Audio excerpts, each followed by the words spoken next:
Olá, tudo bem? Sou o professor Carlos Lopatiuk e hoje iniciamos o módulo 1 da disciplina Direito Administrativo do curso Bacharelado em Administração Pública.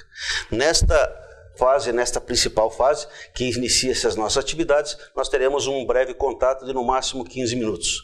Dentro dessas atividades, nós vamos trabalhar com o direito administrativo, em especial na aula número 1, com a gênese e evolução do direito administrativo, agentes públicos e regimes de contratação. Nesta atividade principal, nós vemos que a justiça é a pedra angular da sociedade. No entanto, para que ela possa existir, ela precisa de alguns segmentos, precisa de algumas formas, precisa de algum jeito. E esse jeito nós vemos na área pública dentro do direito administrativo. Inicialmente, vamos fazer um breve relato histórico, depois trabalharemos com os conceitos e ao fim traremos os módulos das disciplinas.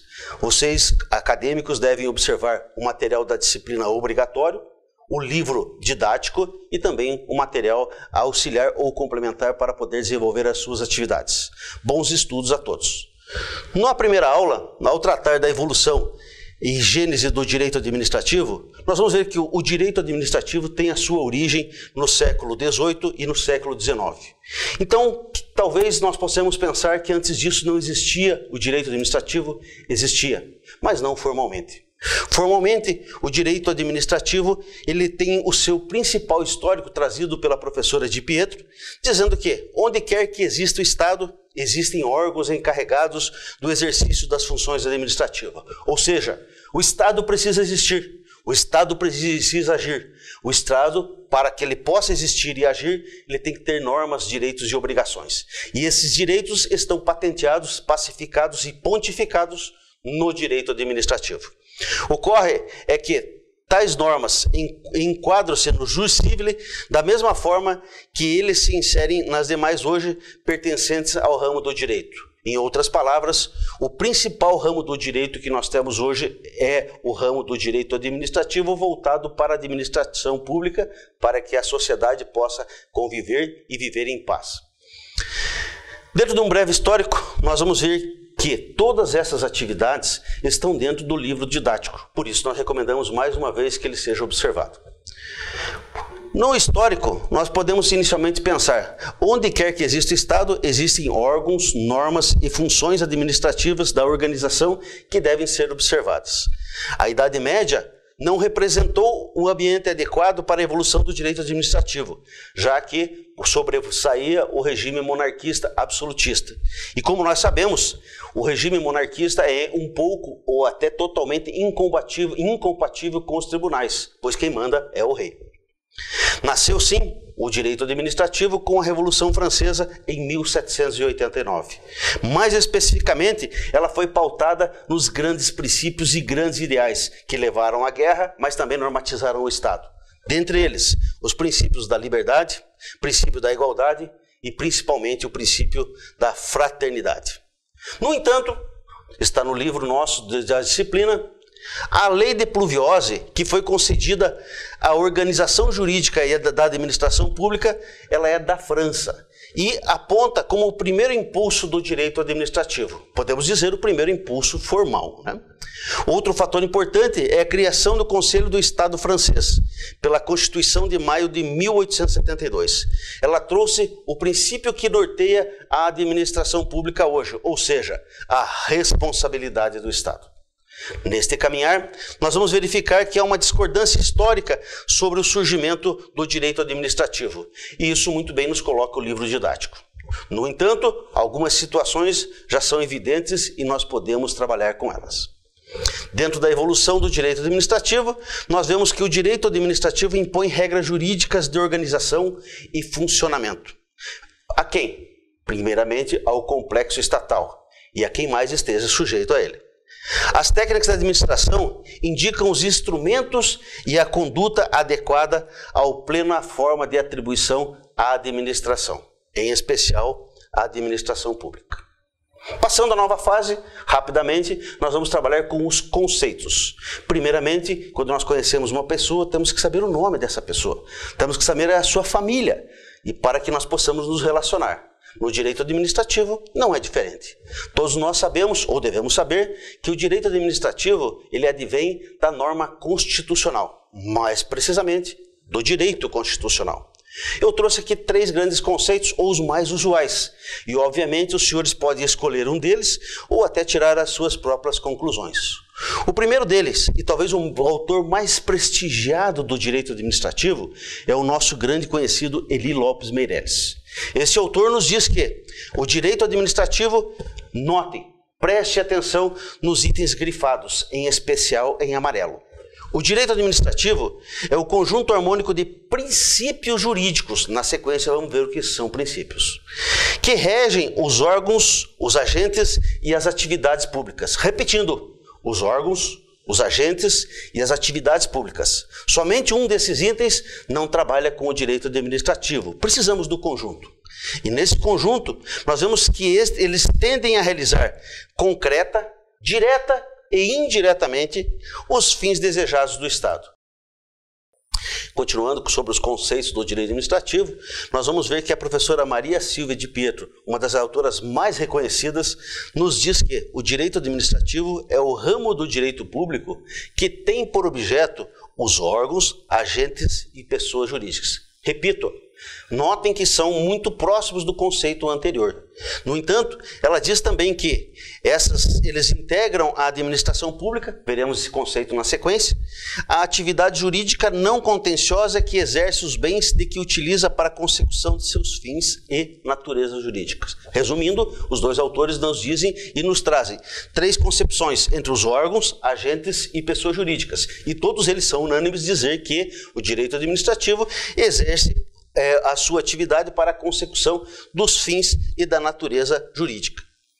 Outro autor, Celso Antônio Bandeira de Mello, nos diz que é o ramo do direito público que disciplina o exercício da função administrativa. Esse é muito simples, mas consolida os 2 anteriores. Passada essa fase do direito, que é inicial, onde nós nos conhecemos, agora passamos à fase mais técnica. E vamos fazer, por brevidade, e tendo em vista que nosso módulo é um módulo pequeno, nós vamos fazer uma pequena síntese. O direito administrativo significa um conjunto harmônico de regras e princípios. Guardem esta palavra, princípios. Como surgimos? De onde viemos? Para que existimos?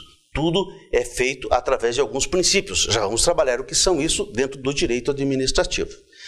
Na verdade, princípios com critérios teleológicos, regime jurídico administrativo.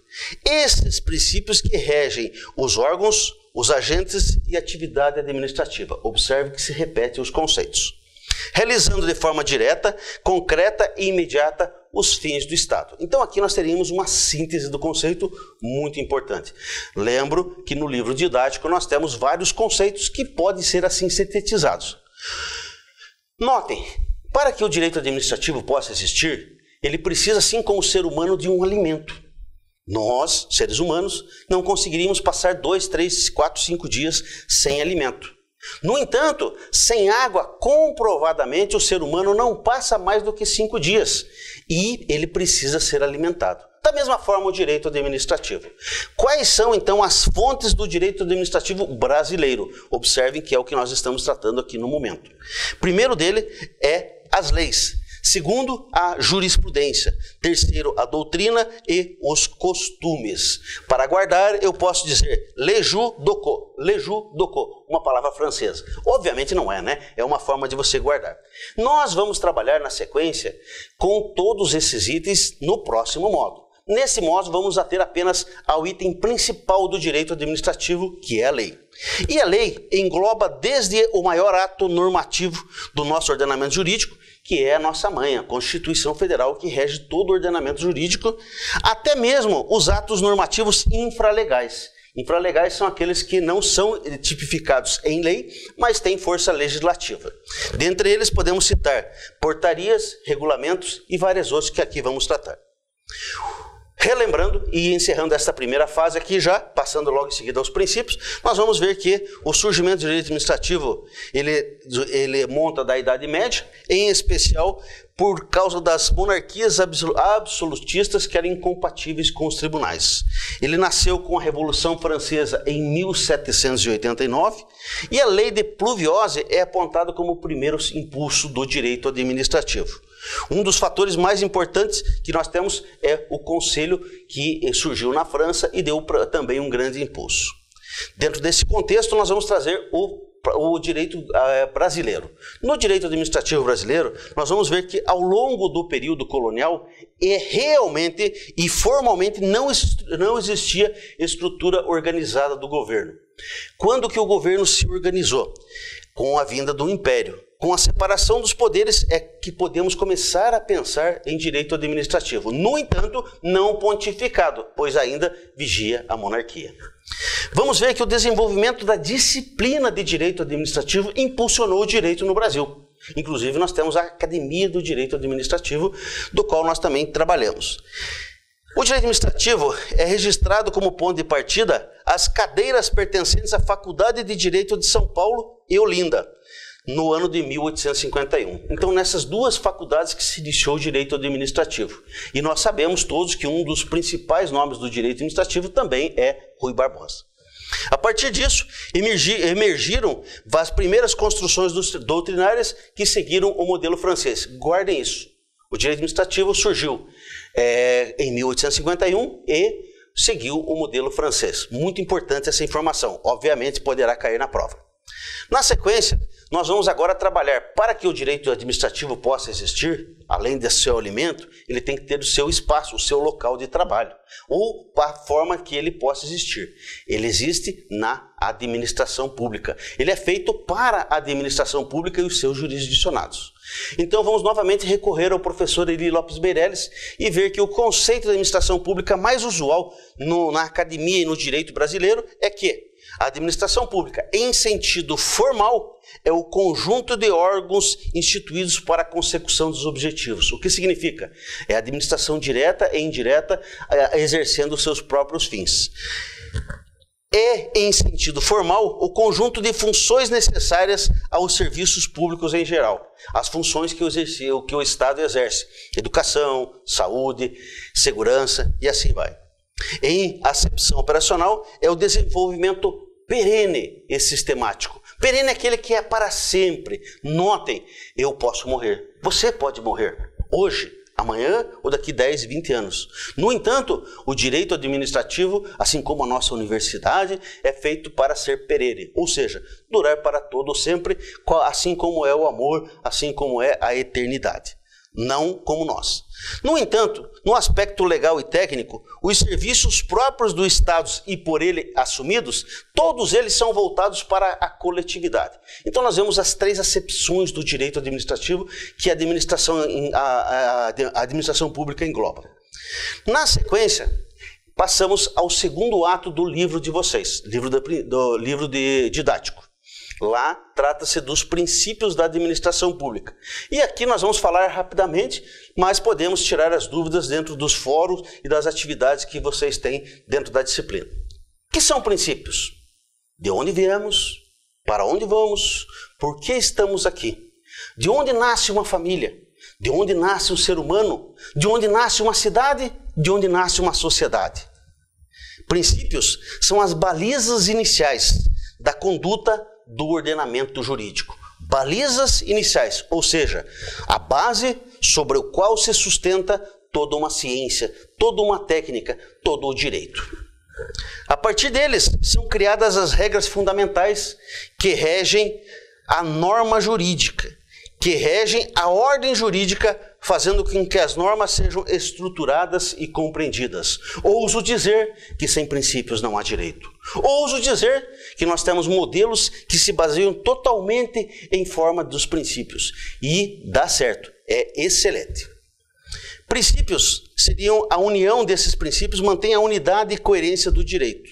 E devem ser seguidos à risca pelos agentes públicos, sob pena de invalidez. Observe, aqui no Brasil, partindo-se da Constituição Federal, os atos que não observam, nós vamos ver na sequência, o direito administrativo, são nulos ou inválidos, ou seja, não surtem efeito e não servem absolutamente para nada.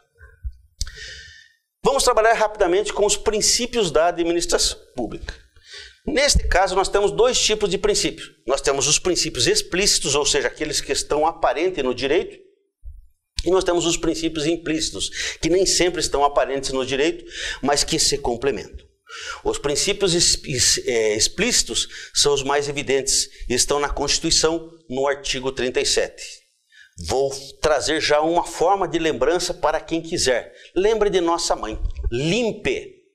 Garanto que a sua mãe um dia disse para você, limpe alguma coisa. E o limpe é justamente a forma de lembrar os princípios da administração pública patenteados no artigo 37 da Constituição Federal. E são eles, vejam vocês: legalidade, impessoalidade, moralidade, publicidade e eficiência. Eu trago aqui para vocês o artigo 37, vocês podem observar que ele diz que esses princípios são obrigatórios a qualquer dos poderes da União, dos estados, do Distrito Federal e dos municípios. Observem que ele é impositivo. Obedecerá. A Constituição obriga a que todas as pessoas obedeçam. Não é uma mera opção. Não sendo uma mera opção, nós vamos ver aqui que os princípios explícitos são o limpe. No entanto, nós temos hoje dois princípios, que é o da probidade e da economicidade, que já estão inseridos dentro dos princípios da administração e obrigatórios. Note-se a Lava Jato. Note-se as últimas decisões do STF e STJ, que levam em considerações esses dois princípios. E para vocês que um dia forem fazer concurso, observem que é muito importante, além dos princípios do artigo 37, esses dois. Ainda assim, nós temos que trabalhar com o controle judicial, razoabilidade e igualdade. Esse conjunto de princípios está posto à mesa para que o direito possa existir. Rapidamente nós vamos ver que, e vou sintetizar para vocês, mas quero dizer que nas aulas que tem na plataforma, assim como dentro do material que nós disponibilizamos, tem todos esses conceitos. Vou simplificar em poucas palavras, tendo em vista que o nosso módulo é bastante curto. Primeiramente, o princípio da legalidade. Conforme o artigo 5º, inciso 2 da Constituição Federal, não será obrigado a fazer ou deixar de fazer alguma coisa senão em virtude de lei. Rege o Brasil. Rege a sociedade. Eu só sou obrigado a fazer o que está dentro da lei. E esta lei, ela tem que obedecer a alguns outros princípios também. Impessoalidade. Cabe ao administrador público agir no sentido de atingir a todos, sem preferências ou ligações políticas ou partidárias. Obviamente, eu não consigo ascender aos cargos e agentes públicos se eu não fazer parte de uma atividade partidária. No entanto, nos atos da administração pública, deve-se considerar o princípio da impessoalidade, ou seja, atender sempre o princípio e as pessoas dentro da sua coletividade. Próximo princípio, moralidade. Moralidade vem da probidade. Probo é aquele que é honesto. Probo é aquilo que a nossa mãe sempre desejou, que nós fôssemos boas pessoas, que nós fôssemos honestos, que nós nunca mentíssemos, né? Então o princípio da moralidade impõe ao administrador público a maneira de agir ética. Não só ética, mas com probidade. E probidade é a qualidade de retidão, de honestidade, de integridade. Neste princípio, hoje, ele é muito difícil de ser aplicado, no entanto, ele é essencial para a continuidade do direito brasileiro. O princípio da publicidade. Os atos são públicos e devem ser publicados nos órgãos oficiais na forma da lei. Ou seja, a maioria das ações do governo, se não publicadas, ele não tem validade, ele não pode existir, ele não gera efeitos. O último princípio que foi introduzido após a Constituição, não menos importante, é o princípio da eficiência. Esse princípio nos diz que não basta apenas fazer o que a lei manda, eu tenho que fazer da melhor forma possível. E qual é a melhor forma possível? A melhor forma possível, eu tenho que atender o interesse coletivo. E esse interesse coletivo vai me permitir atender os fins do Estado e assim os princípios. Limpe, não esqueça da nossa mãe. Limpe, legalidade, impessoalidade, moralidade, publicidade e eficiência. Limpe, guardou? Beleza, para o próximo. No caso dos princípios, nós vemos ainda os princípios implícitos e os princípios explícitos. Dentro dos implícitos, são aqueles que existem, mas nem sempre estão dentro da Constituição ou de uma norma legal, mas são criados de acordo com os costumes, com as tradições, e eles existem sim. Nós usamos apenas para lembrar, uma forma de você lembrar caso você queira, você usa a palavra princesa. O professor errou? Tá com M? Não, é apenas uma forma de lembrança. Princesa. Primeiro, presunção da legitimidade. Segundo, razoabilidade. Indisponibilidade do interesse público. Olha o M. M de princesa que eu alterei aqui. Motivação. Continuidade do serviço público. Especialidade. Supremacia do interesse público e autotutela. Queria eu ter tempo para explicar cada um deles para os senhores. No entanto, vou escolher apenas um que eu entendo que ele é fundamental para a existência do direito administrativo. E é justamente esse aqui, ó. Supremacia do interesse público. Entre o meu interesse e da sociedade do Estado, prevalece a sociedade do Estado. E isso, ele é pacificado em todos os tribunais, em toda a jurisprudência e em todas as decisões. Lembrou? Lembrou? Observem, guardem, notem, alguém está limpando. Não vou nem falar mais uma vez, porque eu acho que isso aqui já está decorado, né? Partindo-se à frente, repetimos mais uma vez a Constituição Federal no seu artigo 37 e agora passamos à segunda fase ou o terceiro módulo dentro da nossa disciplina que nós temos é o tratamento dos agentes públicos. O que são agentes públicos? Eu sou um agente público enquanto professor? As pessoas que trabalham na universidade são agentes públicos? O juiz é agente público? O lixeiro é agente público? Sim. Agente público, segundo Di Pietro, é toda pessoa física que presta serviço ao Estado. E as pessoas jurídicas da administração indireta ou pessoas jurídicas da administração indireta. Notem vocês, a Constituição nos permite, nos possibilita chegar a um quadro onde nós temos 4 categorias de agentes públicos. Quais são elas? O primeiro são os agentes políticos, aquelas pessoas que têm uma qualificação especial ou são eleitas para aquela atividade. São cargos que, para existir, tem que existir partindo-se de uma lei. Eu não posso dizer, a partir de hoje, Ponta Grossa tem 2 prefeitos. Não, só tem um agente público, o prefeito municipal, porque a lei orgânica do município assim o definiu. Servidores públicos, professor, funcionários, enfim, qualquer pessoa que passe em um concurso público e se submeta às regras dele. Militares. Até alguma época atrás, os militares eram englobados como servidores públicos. Hoje é uma classe à parte. Particulares em colaboração com o poder público. Algumas pessoas, por exemplo, na defesa civil, algumas pessoas se voluntariam para ajudar num momento de dificuldade, num momento de crise. E lá cometem uma irregularidade. Cometem em nome do Estado se agirem enquanto eles. Mas são pessoas físicas? Sim. Pessoas físicas colaborando com a administração pública. Resumindo, nós temos essas 4 classes e categorias que nós podemos dizer. Este material que aqui está na aula disponível para vocês na plataforma. Por isso, me permitam não tratá-lo em amiúde, ou seja, em detalhes. Vou apenas trazer uma noção geral. Se alguém tiver alguma dúvida, é só entrar em contato. O primeiro deles são agentes públicos. Isso aqui foi tratado na emenda 18 de 98 da Constituição. Quem são os agentes públicos? São titulares de cargos estruturados dentro da organização política do país, administração direta e indireta, né? A sua função é de formadores da vontade superior do Estado. Os agentes políticos se subjugam à vontade do interesse do Estado, interesse público. Então, eu não estou aqui, enquanto pessoa, para atender à vontade do prefeito, do reitor, ou do governador, ou do presidente. Todos nós, todas essas autoridades que eu falei com vocês, inclusive eu, nós vamos atender o interesse supremo do Estado. Servidores públicos, em sentido amplo, são pessoas físicas que prestam serviços à administração direta ou indireta e que recebem remuneração dos cofres públicos para isso. Categorias de servidores públicos. Os servidores públicos, por sua vez, merecem um tratamento especial. Aliás, é a grande quantidade, é a grande massa. E por isso eles são chamados servidores estatutários, servidores públicos e servidores temporários. Rapidamente, nós vamos na revisão, até vou pular esse tópico. Os servidores estatutários são aqueles que se sujeitam a um regime estatutário e ocupam cargos públicos previstos na Constituição, artigo 39 e 37. Neste caso, ele tem normas e regras que deve seguir.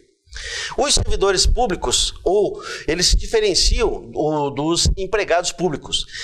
Empregados públicos são pessoas que são contratadas sob o regime da CLT ou da legislação trabalhista e ocupam um emprego público, ou seja, ele não tem os mesmos direitos e garantias que o servidor estatutário. Ainda nós temos os servidores temporários, previstos na Constituição, artigo 37(10), são aqueles que prestam serviço por um determinado tempo. Por exemplo, nós temos os agentes da dengue. Muitos deles são contratados apenas por um certo período. Militares.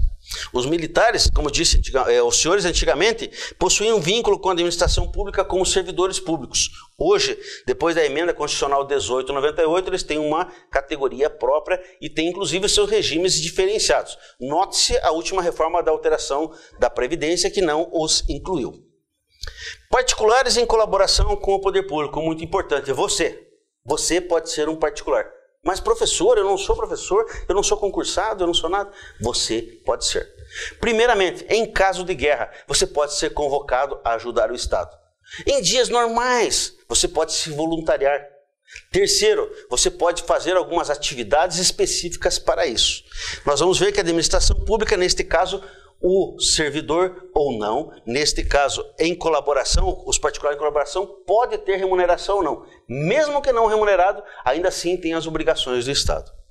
Categoria de particulares com colaboração com o poder público. Então nós vamos ver aqui que nós temos alguns casos que são a delegação do poder público, que nós vamos ver, por exemplo, são as concessionárias de luz, de telefonia, de água, os cartorários. Pode ser feito mediante nomeação ou requisição, que é quando ocorre com os jurados. O jurado é aquela pessoa que é convocada para participar de um júri, né? Os convocados para a prestação de serviço militar, nesse caso não são servidores públicos, também não são empregados públicos, eles têm uma categoria específica. E os gestores de negócios, que nós vamos ver à frente, que seria justamente, olha, no caso de endemias, incêndios, ou seja, esporádicos, não tem uma efetividade. Nós vamos passar aqui com a revisão das categorias e essa parte da revisão eu já vou passar porque nós já trabalhamos e está dentro do nosso material. Quando trabalhamos com os regimes de contratação, que é o nosso último tópico, e agora rapidamente, nós vamos ver que a contratação do servidor público pode ocorrer tanto pelo regime estatutário como pelo CLT. E neste caso aqui, no regime estatutário, ele se submete a uma lei. Observem, o Estado do Paraná tem um estatuto. O governo federal tem outro, o Estado de São Paulo tem outro. Então ele vai submeter à lei local ou aonde ele prestou o concurso ou presta a atividade do jurisdicionado. O regime CLTista, neste caso, são aqueles agentes públicos contratados sob o regime da CLT e, apesar de não possuírem a estabilidade, tem também os direitos trabalhistas. Notem vocês, por exemplo, fundo de garantia é um direito do empregado público ou dos agentes públicos sob o regime CLTistas, que não tem no regime estatutário. No entanto, se o estatuto prevê, poderá até incluir, mas em regra não tem. A contratação do servidor público depende sempre da categoria no servidor aonde ele é enquadrado, né? E nós vamos pegar sempre essas três atividades. Aqui nós temos a legislação, mas em regra, ou o servidor público ele é servidor estatutário, ou empregado público, ou é servidor temporário. Essas três atividades têm a sua base dentro da Constituição e da legislação própria. Então, os regimes jurídicos do servidor público se destacam em dois: estatutários e CLTistas. Observem, o CLTista, obviamente, segue a CLT e é o regime geral, não confundir regimes jurídicos com regimes previdenciários, né? Nós temos uma especificação que poderá ser tratada em outro momento. O estatutário é ocupante de cargos públicos na administração pública direta ou indireta, que tem a situação funcional regida por um estatuto, por isso trabalhado como estatutário. No estado do Paraná, o que rege o estatuto é a Lei 6174 de 1970. Em síntese, já encaminhando-se para o final, nós vamos ver que os servidores, eles têm alguns direitos, né, que são pacificados e que normalmente tem para as duas classes, tanto estatutário como CLTista. No entanto, relembrando, o estatutário precisa de um estatuto próprio. Férias, 13º, licenças, direito à greve, sindicalização, aposentadoria e pensão. Observem, as licenças, né, são diferenciadas do regime estatutário e do regime CLTista. Em resumo, esses dois regimes, eles vão ser trabalhados de acordo com a forma de contratação. Por isso, esse nosso módulo trata de regime de contratação. Encerrando nossas atividades, nós vamos fazer um breve resumo de 1 minuto. Nesse 1 minuto, que é o direito administrativo? O direito administrativo é o ramo do direito que traz as normas do direito para a sociedade, em especial para a administração pública, que pode ser direta ou indireta. Relembrando, a administração pública direta, ela integra o próprio Estado. A administração pública indireta tem as suas especificações que nós vamos ver nos módulos seguintes. Os princípios, que são a base de tudo, limpe, não esqueçam dos princípios explícitos da administração. Legalidade, impessoalidade, moralidade, publicidade e eficiência. Princípios explícitos também podem ser utilizados. Regimes de contratação, estatutário e CLTista. E principalmente nós temos que lembrar que o direito, ele existe para que as pessoas tenham justiça. E a justiça é a mais bela das ciências, é a mais bela das profissões que permite que nós possamos viver em sociedade e viver em harmonia. Encerrando este módulo, quero desejar a todos bons estudos e dizer que todo o material está dentro da plataforma. Nós temos ainda os materiais obrigatórios e mais materiais complementares que eu recomendo que sejam lidos para a nossa próxima atividade. Até mais!